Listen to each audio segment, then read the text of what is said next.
This is a redirect video for Boku no Hero Academia Season 2, Episode 9. Links is always in the description below to go watch my reaction to it, and then come back here to see my full review. Review. I almost said something else. I don't remember. But yeah, click away, go see my reaction to it, and then come back here to see my full review, my full thoughts, my full ideas, and all that good stuff. All that good stuff. So click away now. We spoil as to what happened in this episode.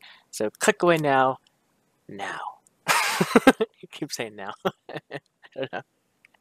Okay, so, first things first, I have to point out this fact. Mina was nowhere to be found in this episode. I tried my hardest to try to find if she was at all in this episode for the thumbnail, but she was nowhere to be found, so I ended up using this image plus Uraraka's phone call. Yeah, I don't know. Might be bad on my part for like clickbaity kind of thumbnail, but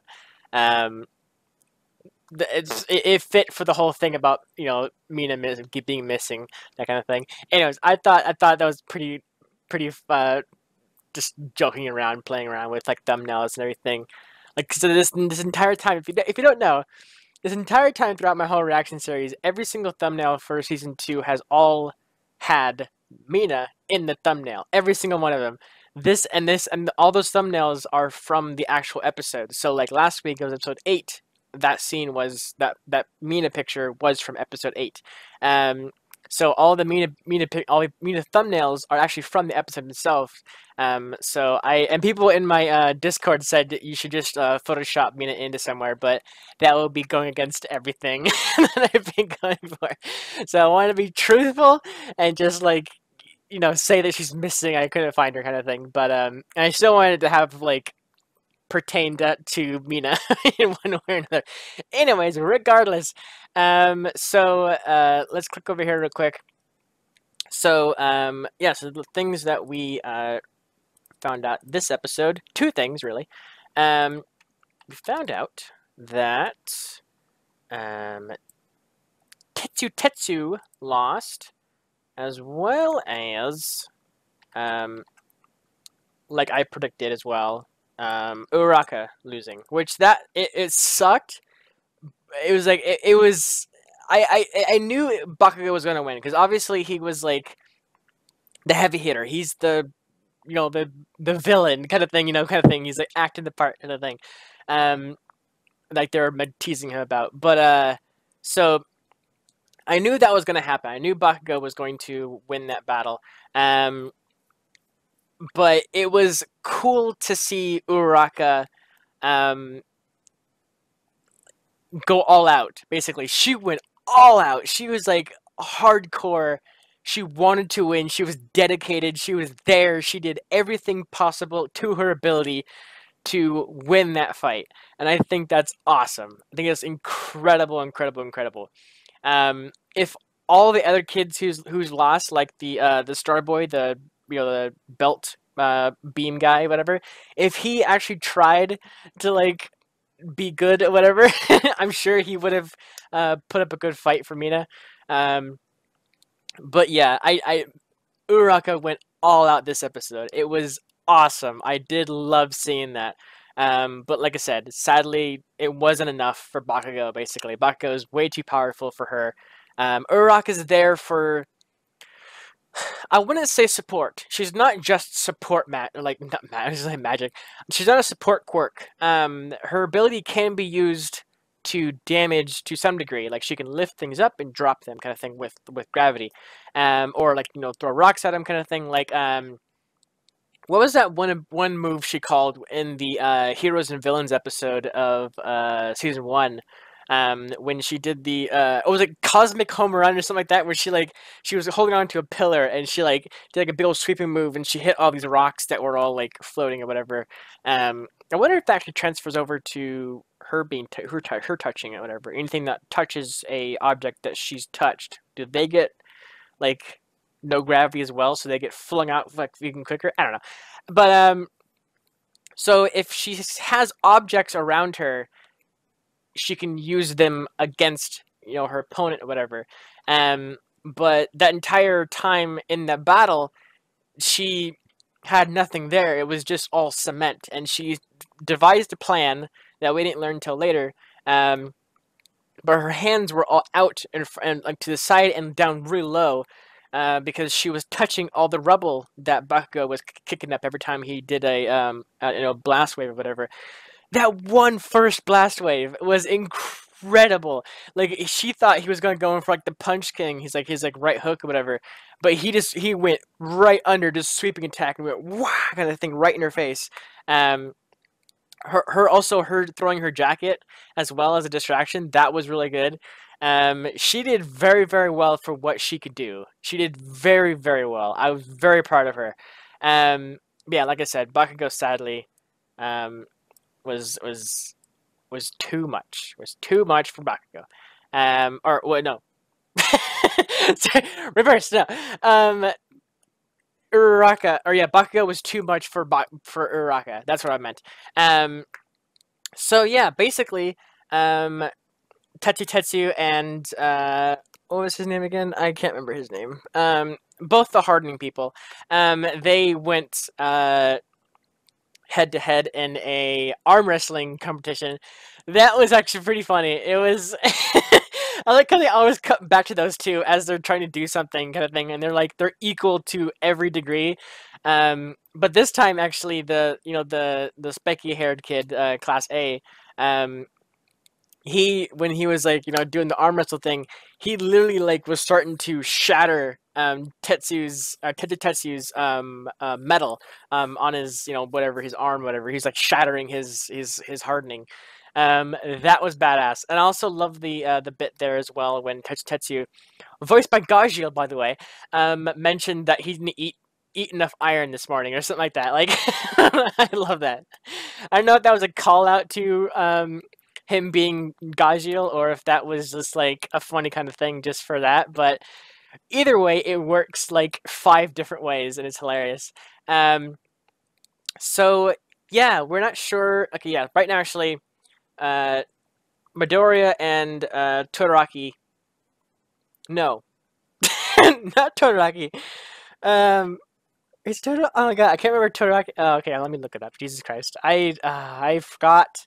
I apologize. Okay, let me look it up real quick. Boku no Hero Academia cast. I hate myself forgetting people's names. This is actually sort of helping me in ways of like remembering people's names, so it's somewhat good. Todoroki, I was right. Okay, well, who was Tokiyami? Okay, Jesus Christ. Tokiyami's the bird guy. Yeah, Todoroki. Midoriya and Todoroki are fighting next episode. So I hope it's a long fight. I really hope it's a long fight. That's gonna be supremely freaking badass. That fight's gonna be awesome because it's been building up. It's been building up the hype, like for real, like episode after episode after episode. It's like all this time building up to Midoriya and Todoroki fighting. So I can't wait. I cannot wait. It's gonna be badass. I cannot wait. Like I said in my reaction, I suspect Midoriya to potentially use his quirk to fight Todoroki. And I hope to some degree he can use his quirk without hurting himself.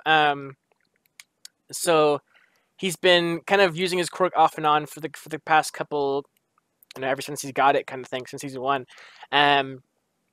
So by now, I'm assuming, well, it should be kind of becoming more apparent to his body that he can sustain it, maybe. But I don't know. It might be too soon. I'm not sure. I just feel like a flick could be kind of easy for him to manage, like now, because he's been using the flick for a while, and he's the whole don't overfill the glass, don't shatter the glass kind of thing. Or so that kind of metaphor they used in season 1, which is awesome. But I think at some point we're going to see him use his quirk, and also because the whole thing too is like he doesn't want to hurt his friends, kind of thing. So it's gonna help him even more if he can go against Todoroki, who he knows is very strong, and he needs to use his quirk against Todoroki. and the whole mentality about he doesn't want to actually hurt him, so his quirk's gonna kind of be a little bit like snuffed or whatever, um, a little bit downscaled a little bit, so that he doesn't actually hurt him. Um, but I feel like he's gonna use his quirk the right way this fight. I would love to see that. I would love to see him use his quirk against Todoraki, maybe at the end of the fight to push him out, or something like maybe to dodge his ice attack, kind of like push himself up kind of thing, or jump kind of thing, kind of thing. I'm not sure. But I'm sure Midoriya has something up his sleeve. Ultimately, I still predict Midoriya is going to win that, and of course win against Ivy, move up, and of course on this side I'm still thinking Bakugo's going to win that and that one, and then the last fight is going to be Midoriya and Bakugo, and then Midoriya is going to win. I still think that. I do still think that, but the fights are going to be incredible. I am so pumped for the fights. I do hope to see full fights too as well. I don't want to see like a half-assed fight or whatever. Like it's just like cuts away to the background scene of people talking, and then in the background you hear like, "Oh, they're the winner," kind of thing. Kind of thing. I would hate that. Other shows and stuff like that do that, and it's really annoying. Because the fans would love to see every single fight drawn out to the extent of the person's ability, kind of thing. Yeah, so I can't wait. Cannot wait for next week. It's gonna be badass. It's gonna be so cool. Cannot wait. So yeah, the whole thing with Uraraka and her family, that was kind of like really cool just to hear. Like her talk to her dad and everything. There was a hint of like her dad said something like "there's no rush" or something like that, and that made me think like, is Uraraka trying to rush to